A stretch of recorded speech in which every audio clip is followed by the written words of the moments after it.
As a boy, looking out from my father's castle, I thought the sun could never set on the north, so vast did it seem. Part of me still does.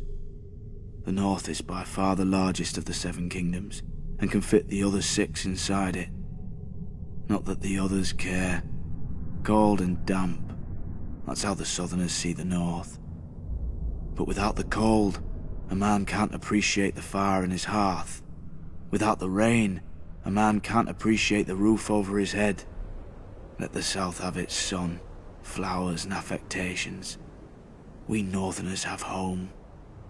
Mine was once Winterfell, the ancient seat of my father's family, House Stark, who have ruled the north since the first men and were once the kings of winter. Growing up, Lady Catelyn made sure I knew I wasn't a Stark, no matter how much blood I shared with her true-born children.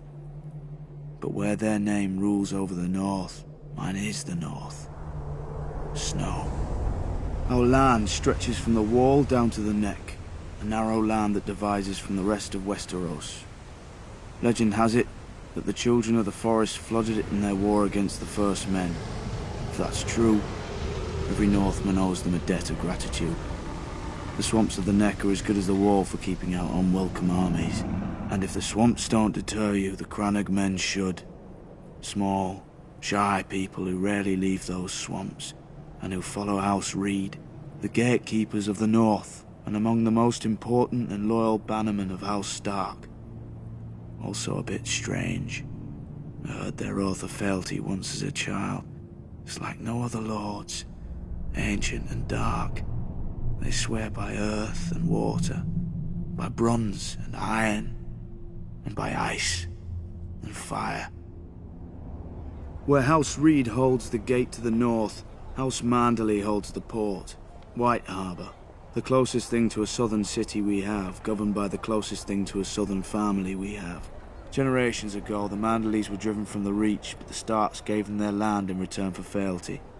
Now White Harbour is the richest city of the north, and the Manderleys the richest family.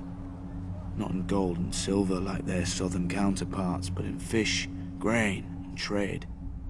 As for the other great northern houses, the Starks brought them into the fold during the Age of Heroes. A Stark wrestled an Ironborn for Bear Island and gave it to the Mormonts.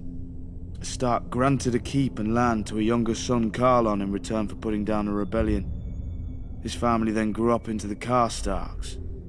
Starks fought the Wildlings and their kings beyond the wall beside the Umbers of Last Hearth, thus earning their fealty. Boltons. Back then they were the bane of the north. A few were even rumoured to wear their enemies' flayed skins as cloaks. But after centuries of war, they too bent the knee. And so House Stark became the kings in the north, but never forgot that they weren't the north. When Aegon and his dragons landed on Westeros, the kings of the Rock and the Reach sent all their men to die to defend their crowns. Torrhen Stark knelt, to spare his people the same fate.